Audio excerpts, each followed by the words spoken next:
What is going on? What is going on? What is going on, party people? It is your boy, Coach D Brown, former big leaguer, former first round pick with the Kansas City Royals. And man, we are, like I said, with this game, man. We always bring the college coaches on, and sometimes we bring the pro guys on, man. But the beauty of this game, man, especially when you're around it a long time, like I have been, you meet some really, really great people, and you stay in contact with people that you met, and through your career. I'm gonna put it like that. I can't even tell you when I first met my guest. I know I was a young guy over there just trying to hang, trying to do my thing. I can't. I think PA. I think it was. I don't know. About 21, 22, if I'm not mistaken. 22, man. You were in Double A and A-ball and Double A, and I just kept watching you in the cage, man. See you around in spring training, man. Okay, so we go back 20 years. Gosh, I'm aging myself. But yeah, so man, so when I first met my guy, New York guy, great area of baseball. We had a mutual friend. Shout out to my boy Paul. Paul, he had a brother that could play too. His brother that playing all those guys. Yeah. So dude was swinging. That was my guys, man. But we had some context. But anyway, man, without further ado, we got Patrick Anderson, aka PA, manager in the Washington Nationals organization, and long time coach. 20 years. He's been rocking and rolling for over 20 years in this game, man, in the professional side. And if I'm not mistaken, PA, you was just getting in when I first met you, right? You were that was your first year or two, right? Yeah. Allard Baird hired me, man. Just not to mess you up, man. I didn't want to mess you up, man. So I just started listening and learning from what you got going on. So it was pretty cool. Bring that stuff up. But anyway, man, this is but anyway, like I said, just we've been friends, and going back 20 something years, man, and he's had everybody, what I'm saying, pass through him, and I'm sure he's going to tell you the names and everything like that. So like I said, I wanted to switch it up a little bit. We always college, and I wanted to kind of get on the pro side a little bit. It's been a while since I've had any pro coaches on, and I definitely wanted to pick his brain a little bit. Great wealth of knowledge over the years, and we just talking ball, man. He got some interesting things that we're going to talk about here, just from a standpoint of a development process from the youth baseball level to what he's seeing at the ground level on up in the minor league. So again, 20 something years been coaching, man. Coached a lot of future major leaguers or current major leaguers, and he could tell you a whole lot. So PA, man, if you can, I'm always talking for you, but like I always do, I like to, if you could give us your background, man, talk about where you from, playing career to obviously coaching, 20 something years in the pro game now. Well, I was just real fortunate to be on here, man. I can't thank you enough. What you're doing for the game and how you're doing it, being real to yourself and real to these people, I think is really important. When you're talking about all these college coaches, I learn a lot from them and from everybody. And it's just pretty cool to be able to see this type of flat platform that you built. And I listened the other day, and not to get into it too much, but, guys are giving you crap here and there about staying who you are and your, your accolades. I think it's really important for people to be able to see who you are and what you're trying to do for the game and for these kids. So, I can't commend you more about this. This is more than awesome. With that said, I grew up in Maryland, lived in North Carolina for half my life. I played at junior college, draft and follow, got into professional baseball. Actually, I played independent league ball more than I played professional baseball. I was a backup catcher, A-ball guy, man. I just grind through as much as I could, and really, just being a backup catcher, I learned a lot about how the prospects are and how good they are and how talented they are and how to be able to be a grinder, man. And the deal, just being in the grind and learning that way and learning one side of the game, and then fortunate to get into the coaching side and see, behind the scenes and all the decision making. That was pretty wild. And that's when I had a chance to be able to meet you. I was fortunate where I coached some guys in college. I coached at Division I level, Division II, then Division I. I was assistant.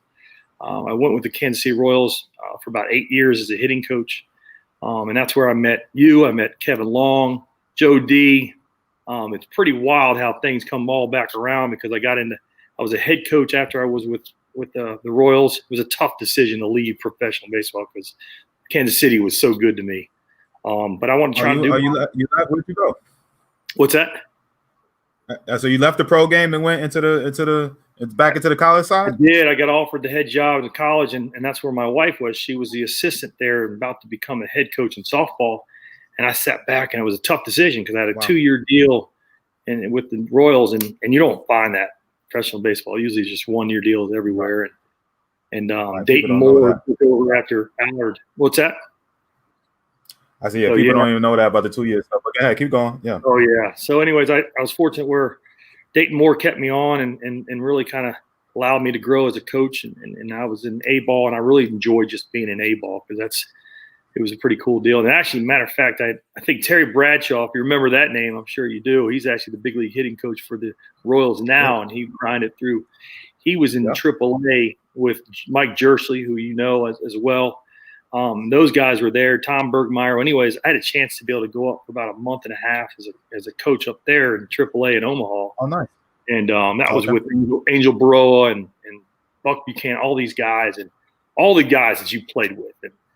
And to be able to see those guys, at that level, it was really a great experience for myself. And like I said, I was just an A-ball guy, so I'm sitting there listening and learning from everybody and just listen to, the older guys and their approach, their plan, their how they go about their business every single day was something I just didn't say a word and listen. So, anyways, fast forward. Now I got the job with the Nationals, man, and it was, God, it's been a blessing. And all these guys from the Royals are with the Nationals now. It's crazy, man. It's like really the guys are there. How many? We had Jeff. You got K Long. Who else is over there? K Long. Garber's over there. Here, Garber's here. It was Mark Harris. Garber said, "What's up, man?" Oh man, Doug Harris. Like all these guys has been in the Royals. Billy Gardner Jr. He's here. Like all these people have been around for a while, but I still keep in touch with Ron Clark. If you remember those guys, nice. The old school guys has been around forever. And actually, there's a guy named exactly. There's a guy named Gary Thurman, who's our base running outfield instructor. He played for the Royals, but anyways, it's been kind of all the way full circle type of deal, and I had a chance to be able to see you on here, man. And I was so excited because of your journey, and I'm sitting back and watching. And I remember as if it was yesterday in the cages when you used to be in there with Kevin Long. Because I used to, as a young hitting guy, I was like, let me just go in there and listen. I was in the GCL, and it was we had young Ruben Gotay and all those kids, and it was a long time ago. So I would sit there and watch you and Kevin Long get after it. And when you guys got after it in the cage, man, that was baseball for me. You had your plan. He was kind of getting to know you. And I thought the biggest thing with Kevin Long, and I think it helps out with so many people, is that he got to know you as a person. And if you get to know those individuals as a person, you have that dialogue, and then you kind of problem solve together. And I think it's pretty neat to be able to see how. Talk about that a little bit. We keep going and breaking out. I think the internet connection keeps going in and out, man. But I would love, I didn't mean to cut you off, but I would love to, could you talk about that a little bit, how important it is, from a coaching side to just not feel like you got to teach them everything from A to Z, but the most important part is to be relatable. You know what I'm saying? And that's what I think where, makes Kevin, so special. Yes, he has the mechanics, but it's the relatability. You know what I'm saying? He'll talk junk to you, tell you suck, and just be like, but in a playful way, he knows when to get in your butt. Obviously you've been coaching for 20 something years in the pro side, man. So, talk about the relatability where, you got to push the right buttons and know what player to do what to. Well, it's really important to start off with, when I first got into coaching, it was more like it was my way or the highway. And that was the wrong way of doing it. It was like I knew what I did, and this worked for me. Well, why doesn't it work for anybody else? Not these days, man. So when to get into what you were talking about, I sat back and watched Kevin Long get to know you and get to know Joe D and get to know Caruso, all these guys, all these Guile. I mean, all these guys that are just grinding and trying to be able to make some money, try to be able to get to the big leagues, the dream. And I sat there and watched him ask you questions rather than it be, telling you guys what to do. And I think that was really important, that this guy was just listening and he was asking, and you guys, it opened up the dialogue so you understand. So then he understand how you are, your personality, what clicks for you, how to be able to talk to you on good days, bad days. And then it becomes, we're going to do this together. So I think it's really important as coaches, man, to have your, broaden your mind and your thoughts and your vocabulary to be able to get to know these different players, man. Because nowadays, man, with all this technology, all these kids and how they think, if you can't relate to them and you can't communicate to them, man, you're barking up the wrong tree, man. You ain't going to help them out. I've been really, not to go through names and stuff like that, but I was really fortunate to have Juan Soto. And everybody knows his name because, last year, but this kid at age 16 was special, man. When you get your first 2 rounders or first 3 rounders or, big prospects like yourself, man, you guys have done something talent-wise to get there. And I think for us as coaches, for a while, I've seen some coaches, the young ones are like, man, I want to put my thumb on him. I had this guy, I had that guy. It's not so much that we had these guys. It's that we allowed them to be who they are. We talk to them, we get to know them, and then really just hopefully help them on the way. But ultimately, you know what? Those guys are going to make it, man. They're going to make it. Just a matter of whether they're going to make it early on and they're going to stay there. And that's the biggest thing that we've tried to help out. To kind of feed into what you were talking about, man, if you can be able to get a personal relationship with these kids and really talk to them real and be honest with them and know that they know that you care, you got the best chance of getting the best out of them and be the best version of themselves. And I think some coaches miss that, man, because it's not about them. It's about the kids, man. It's about them getting better. And trust me, I did it the other way, man. I learned the hard way. I was wrong with some of the things early on, and gosh, I'll sit back and I'm like, good Lord, man. I've learned a lot to where it's been all about them, and hopefully can be able to say the right things and they can be able to listen and understand. So it'd be cool. Oh, man, you ain't lying. You're giving me goosebumps a little bit over here. So anyway, I posted the Cage Rat with Kevin Long's book over there. Shout out to my boy K Long, man. He gave me a little love over there in that book, a little snippet, you know what I'm saying? Way out in Japan when they were telling me, oh, you're in the book. I was like, really? I was like, okay. But shout out to my boy K Long. Yeah, that's my boy, man.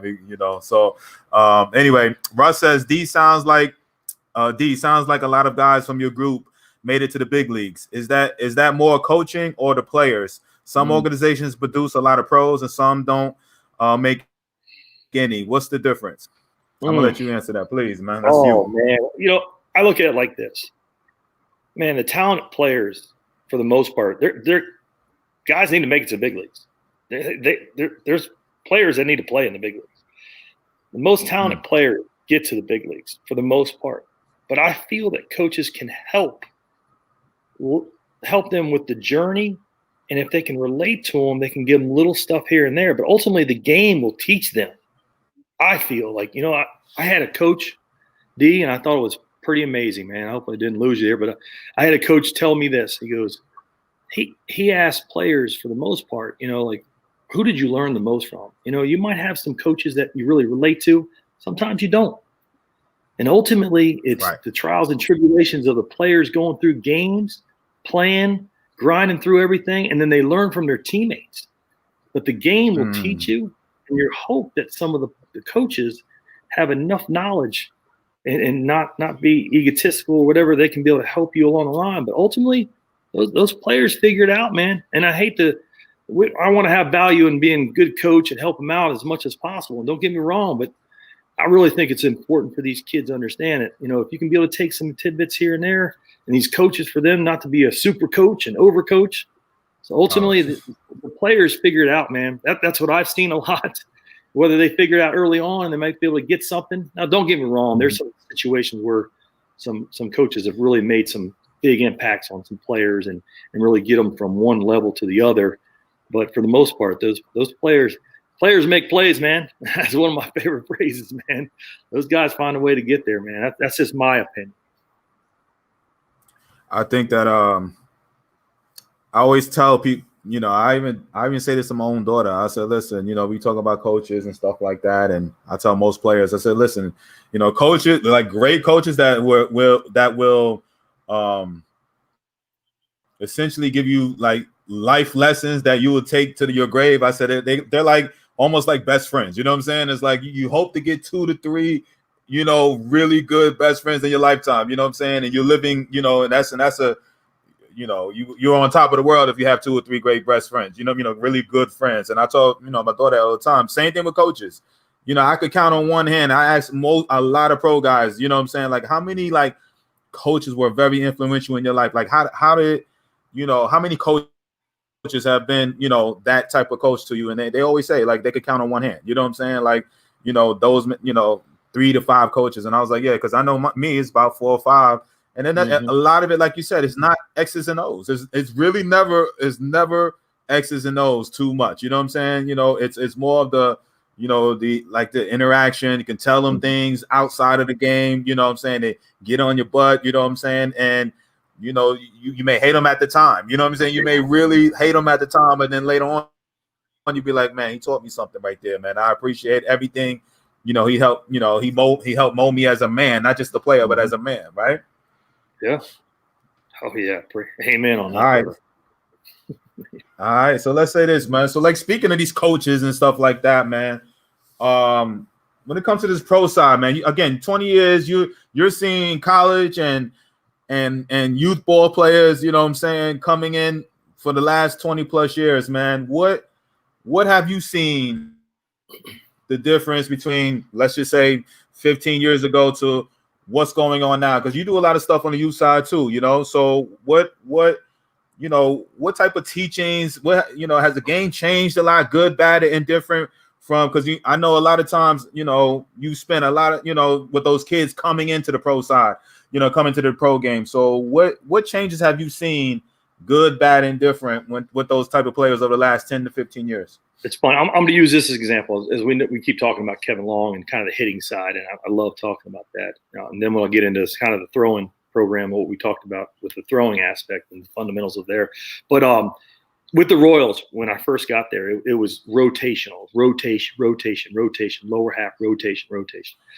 And then I met a guy named Joe McEwen. And man, he wore me out. He was like, it's not all about just rotation, you know, the different type of hitters and all that type of stuff. You know, he thinks about linear. What's going on? Rotate. You can't rotate. You got to be able to stay on the ball, more linear. And he wore me out. And then I started getting into watching how Kevin Long did this and how he really is evolved with how he not just communicates, but what he believes in and really get to know the individual. So it was pretty wild, but they're all during the time when he was with the Yankees, I kept in touch with him, and he was telling me about working with those guys at the big league level. And then you're dealing with, obviously, you know, just routines, and a lot of these guys obviously know themselves pretty damn good. But then you have to really make some adjustments, and whether it be your approach or your plan. So what I'm getting at is that the evolution of it went from rotation to linear to a little bit of both to hold on. Everyone's different. Now we need to be able to find out what type of body types they are.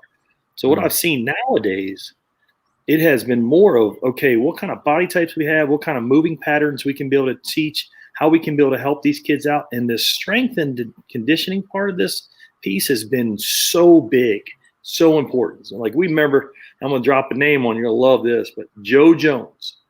If you remember, Joe Jones was back in the day with the Royals, and that man was Mr. Fundamental. Oh, he knew everything. Yes. Like he was hard fair. nose guy. Gosh.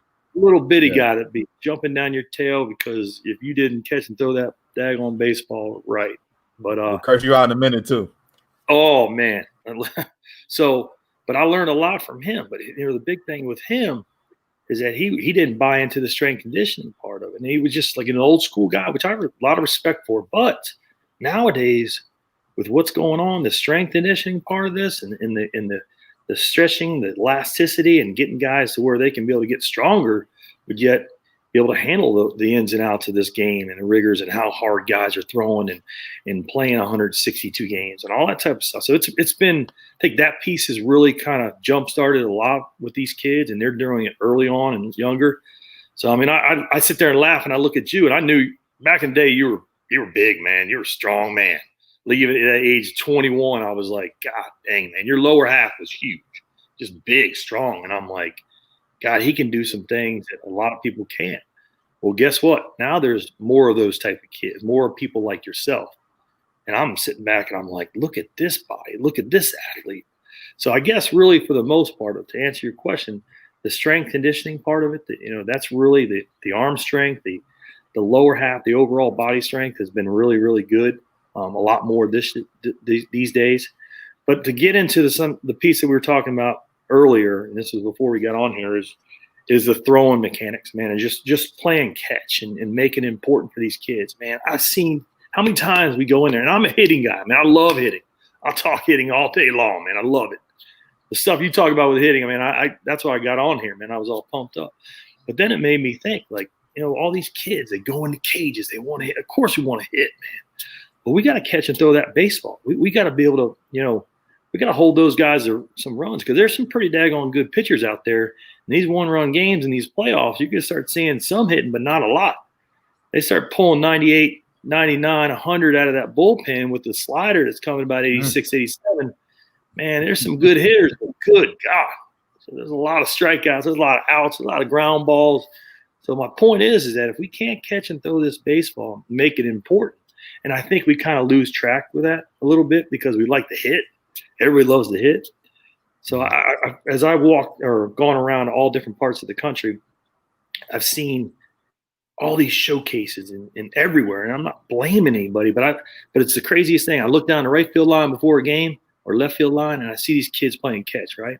When I watch them, there's not any coaches down there. There's not any instruction. And I'm not saying so much instruction. We'll maybe have something like a throwing program or instill something if you're not down there. So it allows these kids to make it important. So I really feel that, nowadays everyone's so big, strong, and they could love to hit. But, man, there's only so many DHs in this game, man, and usually it's those guys that have been around the game for a long time that have those positions. So I think as a whole, fundamentally, and I know from watching your shows and listening to you, I think we can, as coaches, really help out and put together some kind of programs to help these kids make it important when they catch and throw that baseball. So what the reason, I'm saying I reached out to you when you said that statement, because it was such a pet peeve of mine, and it still is, where I see 14, 15, 16-year-old kids and older don't know how to play simple catch. They're I used to make my kids in the middle of in the game, like before the game started, I hear the ball hit the fence, more than 2 or 3 times. I'm like, all right, let's go. Right before they're about to play, they used to get all mad at me, but I believe it's a concentration thing, because they never, they always complaining about arm hurt, because I don't even like how the whole tournament structure is for youth baseball anyway. 4 or 5 games in a weekend. Some of these kids are playing 3 games in one day. Yeah, I hate that structure, but it is what it is, right? But some of those kids, they just throwing the ball, no arm, no legs being used. They just picking it up. They're half talking, not even paying attention to what they're doing. And the further they get out, the less legs they use, and they just use all arms, and then wonder why the arms, you know what I'm saying? And then they get mad when I literally try to teach them how to throw. It's like, like, coach, come on, and sometimes it's 17-year-old kids. I had my 17-year-old showcase team last year in the middle of a college, teaching them how to throw, and they get mad at me. But I'm like, if you did it right, I wouldn't have to teach it. You know what I'm saying? And it's up to me. I should have did it from the gate, but a lot of those showcase teams, it's just show and go type of thing. And so when you said that to me, it hit home. It resonated, because I was just like, gosh, he must see something. I'm like, because that's something that irked me. Now, are you at the pro side? And I can't remember back in rookie ball and all my days, so long ago. But are you having to teach kids? I say professionals, young professionals, how to really a throwing program, how to throw, how to use your legs? Are you doing that? The Nationals or whoever doing that at a rookie ball level or youth level? We are, it's not to really where it breaks down to every little thing, because ultimately you get to there and you turn into, mechanical type of thing. You want them to have a basic foundation. It's crazy. You wouldn't believe that a lot of these guys don't use their lower half to throw. We preach it hitting wise, and I think it's a lot of the actions are the same type of actions, whether you're hitting or throwing. And it's amazing to see the same thing. That's why I got pumped up. Again, we were talking about, lower half. The first thing you said about Kevin Long was, man, lower half. That was the first thing you looked at when you were talking about breaking down hitting. I go right to the ground level. You talk about building a house, same terms. Man, we all use that same stuff. Well, it's the same thing with throwing. And I'm like, man, it's unbelievable that some of these kids are, they're pretty athletic and they get away with it. But when they start getting it, and you remember it when you're 18, man, you get in there and you start facing some of these kids, Dominican throwing 98, 99, and they don't know where the ball's going, and you're just like, how am I going to compete? And you just getting up there flipping with your hands, it ain't going to work. And then suddenly you have to make some plays. Guys, when they say the game gets faster, it's more of, you got bigger, stronger, better athletes as a whole playing this game. So that's where things are sped up. We want to slow this thing down. But how do we do that? We got to get to the fundamentals of catching, throwing, staying in your legs, understanding what fundamentally sound, making them playing catch. It's amazing. Like these kids just don't really understand how to play catch. And then you have some position changes and stuff like that happen in the minor leagues to allow this guy to possibly get, a chance in the big leagues. If I told you you're going to play the outfield in the big leagues, or you're just going to sit in AAA and just play the infield, I don't know about you, but I'm taking Joe Jones out there to hit me some fly balls. You know what I mean? But really in understanding how you can be able to do this fundamentally, and not to branch off on it, but yes, we do, some fundamental stuff with some throwing programs, but we want them to be athletes as well. But just especially I work with the catchers and the outfielders and the catching side of things, man, they get some of these kids that really can bang and really can hit. And they're big, strong kids and they can receive okay, but their throwing isn't that good. I mean, they got a great arm, but no lower half. Nothing's in sync. They don't get themselves in line. They're not allowed to be, they're not allowing themselves to allow their bodies to be consistent to make a throw. And that's where we have to break it down a little bit more for them. But that's where, we get some of these kids that are just, they're athletic. They have a couple tools. The deal is in professional baseball, the scouts, if you have one big league tool, you're going to have an opportunity or possibly an opportunity. That's right. What are the other tools that you don't have? So the throwing tool I've seen is something that, man, if we can do this at the little league level and keep it going up and really work on that, I'm telling you, man, help these kids out and help these programs out. It's funny you say that. And as you're talking, I'm over here complaining about youth-based, my teams. And, I love what you said, the comment the other day, and we're talking baseball, throwing. But as you're talking, and you were talking about the 18-year-olds throwing the ball all over the place, I started thinking about me, right? And I remember I used to throw a natural cutter. And I remember I didn't understand. I didn't again, here I am drafted where I was drafted and still didn't necessarily know how to hold the ball correctly, consistently. And I would throw a natural cutter. And it's funny. And, guys used to make fun of me and all of that. But flashback to maybe 4 or 5 years later, I had to get rotator cuff surgery. You know what I'm saying? So speaking of what you're saying of, because my mechanics wasn't, done correctly. I think a lot of it, I also told him a little bit working out crazy too, but my mechanics was not right. You know what I'm saying? It took for me to get the surgery where I had less, oomph on my ball, but my ball was accurate and true. You know what I'm saying? And so I could talk all the junk, and here it is. I always try to go back to and be relatable from, my mistakes, but I was one of those. I like to think I could play catch, but my ball would always move. I couldn't control that good four seam consistently to the point where 4 or 5 years later into my professional career, I had rotator cuff surgery. Well, let me ask you a question. So, let's say hypothetically, you get drafted as an outfielder, right? And then let's say you spend, 8 years in the league. Magic number's 10. We all know that. Right. Stay around as long as you can, maybe longer than that. But let's say, you're getting older and you have these young bucks coming up playing the outfield. Well, where would you need to play? We already got like a big Poppy or Billy Butler, DH, and whoever you want to call it. Well, what about first base? Okay. And then we got to go back to, what about our throwing? Oh, no big deal, man. He's just playing the outfield. It can clean it up as long as he can be able to, hit and can just track some balls down and just get it in. It's fine. Man. I'm trying to get to that 10 years. I mean, that's just the professional baseball side of things, little stuff. Right. And if you can be able to clean your arm up, at least be able to make it manageable, that starts at Little League, man. You know what I mean? That's for me. If we can instill that, it's going to allow these kids more opportunity, and you never know. You can increase your value. Man, I always say this, whether it be college or professional baseball, you have a chance to make more money, whether it be scholarship, or signing bonus or making it to the big leagues, whatever it is, if you're going to increase your value, you better be pretty solid at everything you can possibly be at, man. So I don't know, man. I think it's just, with our foundation, I think we can be able to set more, more importance on catch and throw that baseball. I think it's going to help these kids out. I agree, man. I love it, man. Russ says it just seems like some organizations put more players in the pros and some don't. All of the organizations have hardworking players and talented players. Is it that one or two coaches in an organization that makes a difference? Yes, players have to put in the work. Yes, have to be mentally tough. The top 10% are going to make it. It's harder than the 90%, seeing like half of those come out from about 10 of the 30 teams, Well, basically he's saying certain organizations just, and he's right, you know what I'm saying?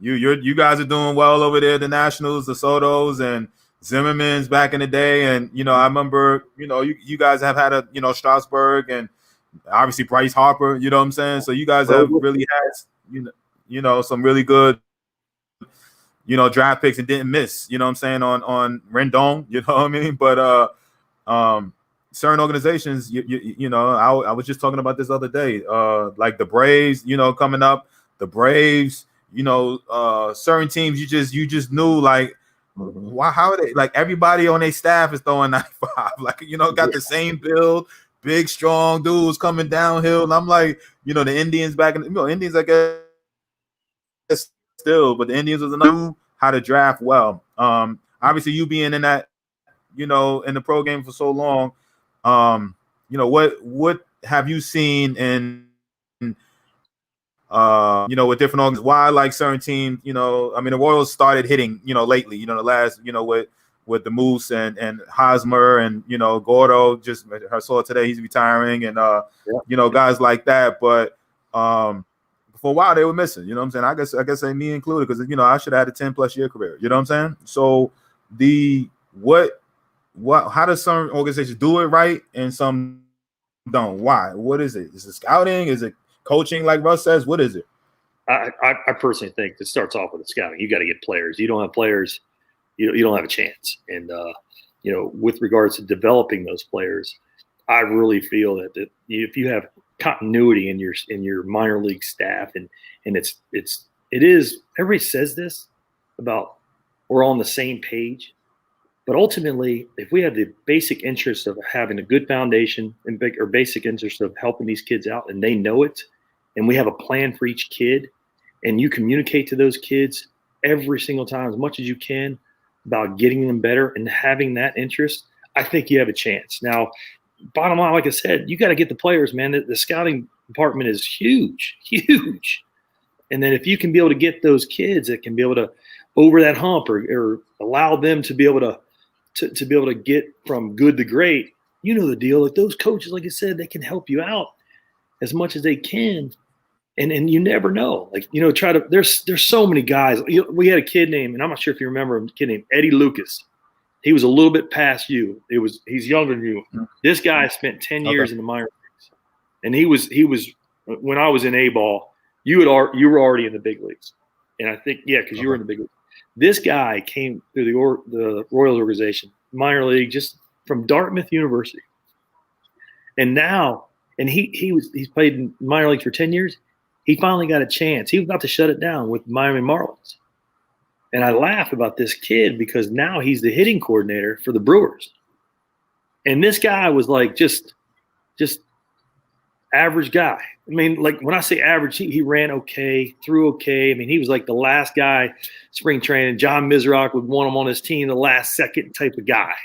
You know what I mean? And you're just like, but the thing is that he recalled every single time is just the hard work that he put in, and the coaches just fine-tune the stuff that he could do to finally get himself a chance. And it just, he got lucky to where they had that opportunity. But ultimately, there was two coaches, he said, that really gave him that opportunity and really helped him out with the approach of allowing him to be able to handle AAA and not be that 4A guy, I guess you could say. So my point of this whole thing, and then maybe to help that guy out or answer somewhat of his questions, man, scouting department is number one. And if we can be able to make some kind of, helping hand or little things here and there mentally to help these kids out, then we have a chance to be able to get them from being good to hopefully as good as they can possibly be. So hopefully that makes a little bit of sense. It does, man. I'm laughing because you got your boys over there talking junk. I already, you're gonna have the contingent coming on and talking. So we got yeah, Andre had to come on. AD said, AD. Man, yeah. I gotta get him on. I was like, once VA get on here, he's gonna want to come on. My bad, AD. I'm gonna get you on here, dude. So he said, man, you put anybody on your show. Pookie says what's up. Pookie. So Birchie, Matt Birch says what's up. Tyrone Brooks, man, what's up? T Brooks. Upstate New York. Yeah. Donnie Murphy. He said, damn, did you let this guy on your show? He's like, big Donnie Murphy over there. Shout out to my boy Murph. All right. Murph's managing now. If PA gets a nod and not me, he said. Who said that? I didn't. You broke up a little bit. Murphy's in. Donnie Murphy's managing. You broke up a little bit. Did you get that? Hello. Yeah. Yeah, man, I think that's great. Yeah, Murphy's doing his thing, man. He was, I think he was a double-A hitting coach last year, and now he's managing up there. So, Murphy's well and all. That's my boy, man. Yeah, man. He's been on the show. He came on last year. Yeah. So you got to give Andre Davis. I gotta get AD. I know. Gosh, you know what I'm saying? And I knew once I was like, I know AD's gonna be like, yo, because we talked, and I've been meaning to put him on, and it was just. As soon as I said, all right, PA, come on, man, I was like, I know, my boy. He's gonna be like, yo, D, what's going on, man? So, but Andre's another one that, all right, well, we got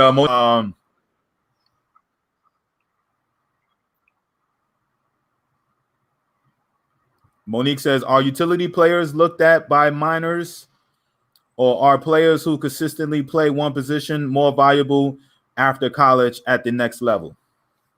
Oh, having more flexibility to be able to play more positions, increases your value. So, when say utility players, yes, I think that increases your value, your opportunity as much as possible.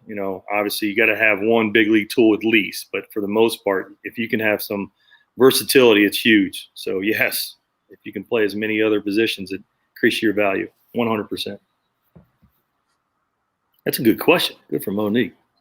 All right, Nick. Yeah, that was a great question.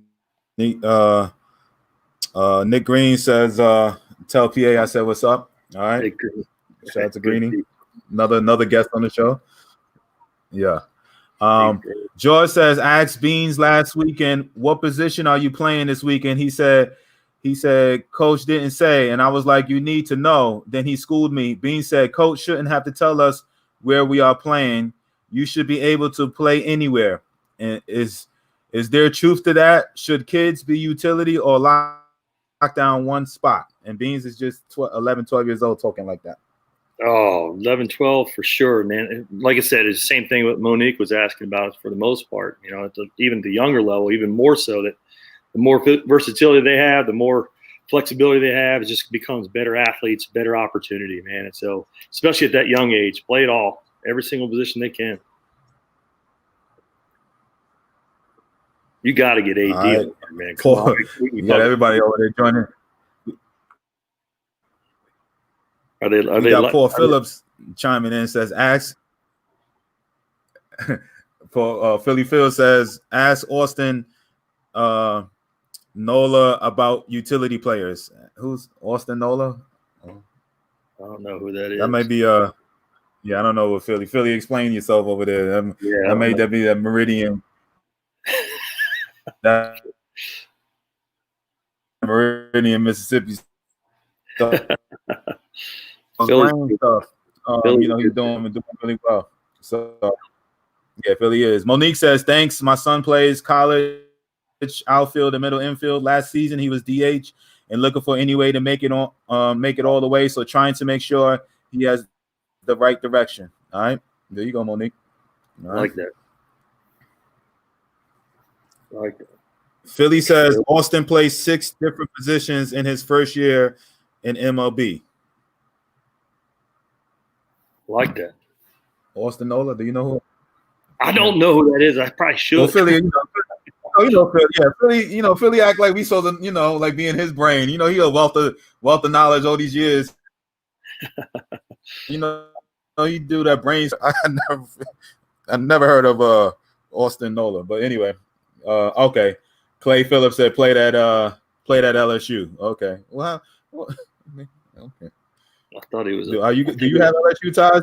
Do you have any LSU ties over there? Or what? Must be the pitcher. What is Philly? He's talking about that Nolan guy. I think it's the pitcher. Yeah, I'm trying to figure out like where Philly coming with this one. Anyway, shout out to my boy Paul Phillips. Love you, bro. Anyway, so now speaking of development, let's get back. All right, let's get back focused over here. I'm going off script because all these Royals guys and ex-teammates and guys and coaches chiming in, interrupting everything like they always do. Shout out to everybody. Tony Miranda was on too. But so when coaching at the college level and at the pro side, you've had the chance to do both. What type of challenges do you have when a college coach has or coaching at the at the lower levels and the minor leagues? Is there a huge difference, or is it just coaching is coaching? What's the difference between coaching a Division I program or the lower levels of the minor leagues? Well, there's a lot of distractions on both, but big time in college, man. These guys are going to class. You got to make sure they do that. The eligibility, the partying. I mean, you can find that in all different realms, but for the most part in college, man, you're supposed to win. You need to win there, and ultimately that's a driving force for a lot of different aspects that goes on in coaching. So, there's not as much, and I could be wrong. I'm hoping that I'm wrong. I see more. I'm hoping there's more development going on in college baseball, and I've seen more and more of that, through these Zooms and talking to these guys and all these different, coaching conventions. And I think it's really good, really awesome. The minor leagues, as you get a young high school or college kid, super young, that is pure development, and it's not as much as winning. You want to learn how to win. Obviously teach that and bred that, but ultimately winning isn't, you can't really control that as much in the minor league level as like certain guys have certain innings, certain guys can pitch and can't pitch, and you have to sit there and wear it sometimes. At least some people in the stands don't understand that in the minor league level, but in college, man, it's pretty much win at all costs, and they're doing a lot of different things, controlling certain things, because they don't have that trust with some of these young players, whether it be calling pitches, controlling every little aspect, even the base running stuff about, where you want them to learn to be able to see on their own and be able to identify. And, we give green lights a lot more to find out whether they can be able to steal in minor league baseball, but in college, it's coach is going to put that steal on or not. So, I think that aspect is a lot different, but for the most part, it's just, you're dealing with 18 to 24, 25-year-old kids, man. It's the same type of stuff. It's just a different setting and different goals with regards to winning and different goals to get to the big leagues. So I think that's really kind of the big difference for me. All right. Monique says, is it possible to walk on in the minors? Oh, man, I would say no, for the plain fact that it's not even so much a walk on. It's more of they need to get seen by a scout. They need to get signed by a scout. It's all about them. That's the closest thing you can get to semi walk on, I guess you could say. You got to get signed. Monique's rolling. She's pushing for her son, isn't she? I like that. That's good stuff. Yeah. I don't hate on her, man. You don't want to. It's hard though, walk on or in the pro side, if you call it signing, being undrafted signee. It's already extremely hard, even if you get drafted. But it's it's even harder for you to become an undrafted free agent. Undrafted player and make it. I do have a story. PA, do you ever Randy Ruiz? Have you ever come across Randy? Oh, yeah. Randy Ruiz? Yeah. Oh yeah. Right. So Double R was one of those undrafted guys who went to an open tryout and made it, and stuck around and made it all the way to the major leagues. And it was a great story. I told him I was going to try to bring him on, and we talk all the time. And but I was like, he needs to share his story. And I met him outside of Omaha and just hanging out around the batting cages. And he was in college then, the senior, just graduated, didn't know what he wanted to do, but you know, he ended up just going. You know how they used to have the Royal Open tryouts every year in the spring training. We have every guy from 40 years old all the way to 15, you know, walking on there thinking he had a chance. But he went to one of those with the Reds and signed and ended up making it to the major league. Man, I could play, man. So, he could play. Jansen says shoot for independent board. There you go. Yeah, you know, Monique, that's a message for you. All right. Jay Meyer says, my son is a pitcher and a catcher and an infielder. I'm worried about his arm as a pitcher and a catcher. Should he choose one? Man, that's a great question. You know, man, the logging on those throws from pitcher and catchers, man, they're throwing more than anybody. You know, so that's a tough one. It depends on how old they are, how strong they are, and how they can be able to handle the workload. But, you know, I never like to tell anybody they can't do anything, you know, or just pick one. I hate that. I like for kids to be athletes and really learn from what they can. And like I said, the game will tell you. That's what I feel. But just, you know, I think it can be done. It's just a matter of arm care and taking care of their bodies, and depending on how old they are. So I would steer away from saying no to them, but, you know, they got to be able to read the athlete and read the kid and understand what's good for him and be able to space it out where he can take care of his arm. That's really kind of I'm not balking at the question, but I'm really it goes case to case for kids, you know, depending on how they can be able to handle the workload. That's just my opinion. Nah, that's solid. You, I wanted to, AD, we're gonna. I hate to, AD, PA. I hate to cut this thing short, man. We started a little later. I wondered if you could, for those aspiring pro guys, you know, like the Monique sons, and just, you know, and speaking of Monique, all right. So I just would like to know what the options are available. No doubt about it, Monique, and you know, you should be shooting. You know, trying to get your son out every opportunity, no doubt about it. All right. So, but speaking like, you know, the Monique sons and stuff like that, what would be your best advice for them that, you know, with the game changing, the rounds getting shorter, you know, the game changing and forever becoming, I believe is getting tougher to make it and stay. What do you tell those kids, man, that, you know, college or high school kids that about this pro side, what that maybe, you know, they need to know ahead of time before walking in this door? Because obviously every kid, 90% of those kids at college and high school want to become, you know, play the pro side, you know, become a pro player. What type of advice can you, you know, give those parents and players, you know, being around the game yourself, coaching in the pro side for over 20 years? It's funny because people say working hard. I don't think people really understand what that means. So in professional baseball, it is a pure commitment of, man, everyday grind of taking care of your body, you know, proper rest, proper food, you know, the grinds of being on the road and traveling 8-9 hour bus rides, you know, and taking care of your body, understand what that means. And then getting yourself a routine and all that type of stuff. So I guess the biggest thing for me is just for them to understand that going into this, are you prepared mentally? Are you prepared physically? And do you have a regimen? You know, the struggles in the game, man, it correlates to life so much, but even baseball, it's so hard. Like, you know, we say, I like not to get into a game of failure. It's a game of opportunity, but let's be real, man. I mean, there's a lot of times that, man, you're struggling, you're having a hard time with this and that. So to answer that question, man, it's really, before you get into it, it all sounds good to play in front of 3,000 people, whatever the heck it is, man. But man, you're driving back from Rome, Georgia, to Burlington or to New Jersey or Maryland or wherever the heck it is, you know, and you're getting in at 8 o'clock in the morning. You got to play that same night at 7 o'clock, and to answer that question is a tough thing to do. But if they really want to do that, it becomes your dedication of doing things right every day, man. It's just, the decisions you make, and it's with everything. It's, we talk about making our beds and just having a routine like that. That sounds crazy, but eating right, sleeping right, being a good human, being a good teammate. What does that mean?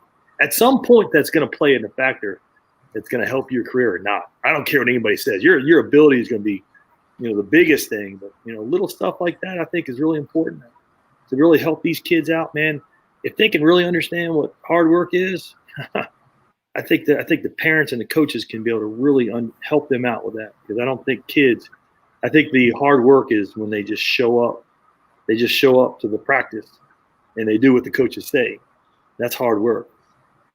We like to really understand. They call it comes out in the wash. Those kids do things on their own. So if they can be able to do things on their own and they have that mentality to do that, they got a chance, man. So everyone can talk about cliches and we can sit there and talk with blue in the face, man. But, for the mentally strong that can be able to handle it every single day, and it, D, man, you lived it for so many years. Those kids, man, they got to have that mentality to keep going. And then the other parts is, man, you got to have the attitude of almost like a defensive back in football. Like, all right, I got beat deep. I'm gonna learn from it. Let's move on, man. Let's have some fun, man. Those baseball players and the ones that have some fun doing it. You got to have that party personality to it, man. So hopefully that's as good as I can get with some advice, man. Hopefully it's something people can grasp onto. No, that was awesome, man. Yeah, because I love that last part especially too, man. The dudes that just do it for fun, because it like you said, it becomes a job real fast. You know what I'm saying? And all of that, the glitz and glamour of becoming a pro and all of that, you just want that shot, no doubt about it. But man, it's it is a grind. Okay, Coach, time for the tough question. What is going on with the blacks making it to the major leagues? 50% Black Americans and 7% is not enough. What is going on? Some of the black minor leaguers say they do not get the same opportunities. Some players are given some more reps and more opportunities to fail, plus few black coaches as mentors. The Caribbean players play for less, so they are pushed along, and the whites are given more chances to fail if the blacks and whites have similar stats. Yeah. You know what? Some people would be scared off by this question, or maybe it's a statement on top of just a question. And I'm going to talk to you from my side of things. I'm not going to get into where I grew up and all that type of stuff and what I've been through and all that. But ultimately, I believe, and I really would love for African Americans to play baseball more. And it eats me up inside. I'm not saying it because of the world. I'm not covering my tail. I'm not trying to be politically correct. I'm just being real, man. Like, it's just, it's sad. It's disappointing. I don't know how to bridge the gap. I don't have the answer to that, man. I wish there were some people that are higher up that have a lot more money and a lot more decision making than me that can be able to bridge that gap, because I feel that the African American society needs to be able to have this opportunity. And I think, and I know, because I've seen that the sports needs that, man. So I'm just going to leave it at that, man. I hope to God, and I pray to God that it can be more opportunity for African Americans in baseball, man. I really do. Really do, man. I would love, and that's what most people. If you just enjoy, if you just want and enjoy real, just enjoy the game. You want the best athletes playing, what I'm saying, that particular sport, and that's the only thing sometimes that gets on my my nerves with that. But supposedly the way everybody's talking, and man, it's a real push behind the scenes. I just today I had a conversation or two with some major dudes, and it's been a large push, and talking with guys that big leaguers that have sons in the in the 10, 15, 12, the 10, 12, 15, 17-year-old range. They're saying there's a large push and very talented African American players coming. So we'll see. What I'm saying? Hopefully there's all the RBIs and the money and everything is is going to be shown in the major league soon. So shout out to Brian. Brian says, ask Patrick his favorite and least favorite part of managing in Hagerstown, and what is his plans for 2021 since Hagerstown is on the retracted list. Really? They're going to get rid of Hagerstown? They are, man. kind of the bottom line and just kind of get through everything. I'll answer the questions in that order. So, first things first, small town baseball. Those people come out. They love baseball, man. They love it. Absolutely love it. So the good parts of that is that the town embraced these kids, and it was a lot of fun. Now the downside of that, and I'm not sure did you ever play in Burlington, or did you ever play in Burlington, Iowa at all? You never did, because you were in Spokane and you moved up to Wilmington. Good for you. So they had a town. Or the Sally League. Hagerstown was Sally League, right? Oh, yes, it is. Yeah. So, I mean, I spent time we played against Clinton, Iowa, and that was kind of a tough town. But the point was that it was rough with regards to, like, we didn't have a lot of fans there, and like to be able to have a little more atmosphere. And that was a little bit tough, and the travel was a little bit tough. So that was the downfall of Hagerstown. So as of next year, I don't know, man. Everything's up in the air. I think they're getting rid of short season and what the talks is, but again, I don't really totally know. And so they're consolidating a lot and trying to get all the minor league teams that are close to their big league affiliate. So they're going to try to make it a little more cost efficient. I'm hoping I have a job. I think I do, and I love it, man. It's enjoyable. The Nats have been great to me, and I don't know. I'm not sure. I think Hagerstown might be an independent league at one point, or maybe they'll bring it back. But it was a great place for me. Shucks, I was there for 7 years. I think a lot of those. I think a lot of.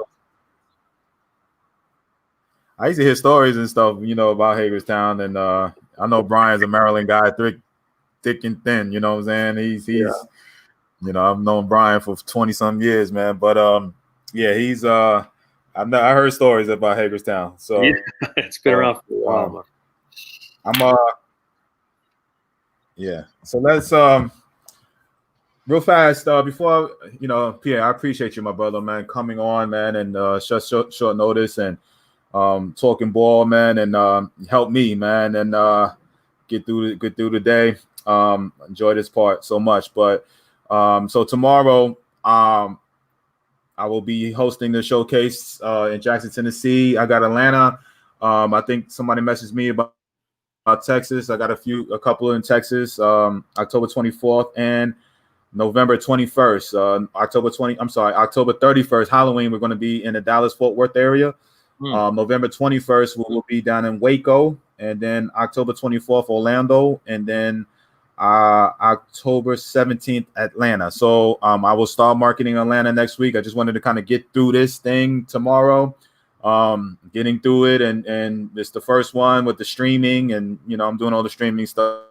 PA, first time I'm ever doing that type of stuff, so it's a lot. Should be fun. A lot of things being worked out with COVID and everything, so should be fun. So parents, look for the Atlanta showcase coming up next week. I'll start promoting that in a couple of weeks, and we're gonna keep this knowledge and ball rolling. I got one particular guest. I'm hoping that we'll close that down. It's going to be a special guest. I don't want to say it because every time I say, hey, someone, sometimes it don't happen. So, but he, a future Hall of Famer. Let me put it like that. Cool. My boy, a future Hall of Famer, potentially coming on next week. Yeah. Great. So, obviously, if I say, I just don't want to, I want to, he'll come on when he needs to, man.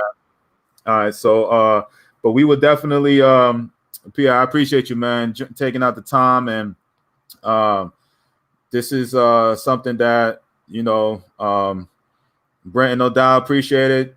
Thank you, man, for getting these showcases. Good luck, no doubt. And I mean, honestly, I just need to get it through. I just want them kids to just show out and do what they got to do. We got some pro scouts coming too. PA is gonna be nice, man. It's gonna be a nice little thing. 20-some colleges streaming in, so it should be real cool, man. So, Charlene.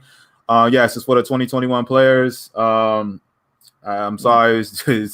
I know you're here in Mississippi. I would love to have seen, what I'm saying? I ain't seen Peanut, I know, in a while, but listen, man, it's already closed down, but it's next time we come around and, Atlanta, Charlene, come out to the one in Atlanta. All right. Monique says, thank you. Always informing about Monique. All right. So, Coach, I appreciate you, man. Pleasure, man. First time we rapping like this. You know, we got to do it on this type. You know, we got to do it on a Facebook Live or YouTube Live. But it's good to catch up with you, bro. Hey, man, you're doing a great thing, brother. I couldn't be more happy for you. Seeing that smile is more than anything, man. People don't really understand. They really don't understand it. I've seen you for so long, man. It's really, really good thing you're doing. And last and foremost, I wish you the best of luck with everything, and make sure you got to get AD on here before he starts crying, man. That guy, and good Lord. Yeah. Oh, he made another comment over there. I told you, he said, man, he said PA could at least shaved or something like that. Yeah. So he's shooting shots. All I want when I put him on, I want you to come over there and talk junk to him. You know what I'm saying? So, of course, he's a great. Hey, be good. I thank you enough, man. I couldn't wish you the more happiness, and you're doing a great thing. I appreciate brother. It, bro. And then tell wifey I gotta get her on. You know what I'm saying? And we're gonna talk a little softball because I do have I always get guests. You know what I'm saying? That ask, you know, well, you don't do no softball. You don't never do no softball. And I'll be like, I try. They just, you know, because it's, you know, so you're my end. So just put that little bug in her ear. Just say, hey, my boy D may be reaching out to you, whatever. Because we, you know, I want to get into that softball side and start, you know, bringing some more softball coaches, you know, on here because there's plenty of, you know, parents out here that want to hear about some softball, you know, similar stuff, but still, you know, it's just a little bit different too. So show the women some love, you know what I mean? So we can do it. Anyway, PA, appreciate you, my brother. Thank you, man. Be good. Monday, I will be on at 4 p.m. Eastern. I'll be on Monday, 4 p.m. Eastern, and we will be continue this knowledge. Man, if everything works out, we'll have a special week next week, man. I look forward to it. Look forward to sharing the stories on this weekend. We have about 40 guys. A couple got hurt lately, so I reached the number that I wanted. I said no more than 40, and I got to 40, and we're gonna have 38 players out there tomorrow. It's gonna be fun. A lot of competing. We have some. Actually, got an independent guy coming. Some want to play in front of the scouts. You know, obviously the high schoolers. We have some youngsters there too, and the coaching staff and everything is going to be fun. So I look forward to it. I look forward to sharing that with you, man. This is definitely going to be a nice little next 4 to 6 weeks, man. We're going to traveling, and man, I need to start doing some lives, and I'm gonna try to get the scouts on tomorrow and do a quick live tomorrow. So let's hopefully I can make that happen for you guys and talk about a couple of, have my couple of pro scouts, maybe the coaching staff from the college, Jackson State coaching staff, talk about, the players and all that, do like a little post showcase live, all right, tomorrow. So look out for that. All right. Let's see if we can make that happen. All right. I love you guys. See you guys 4 p.m. Eastern on Monday, or roughly around 1:30-ish tomorrow, Central Time. All right, with the live little post showcase reaction. Let's see if I can make that happen. All right. I love you guys, man. Great weekend. Tune in possibly tomorrow, definitely 4 p.m. Eastern on Monday. All right. You guys take care. Love you.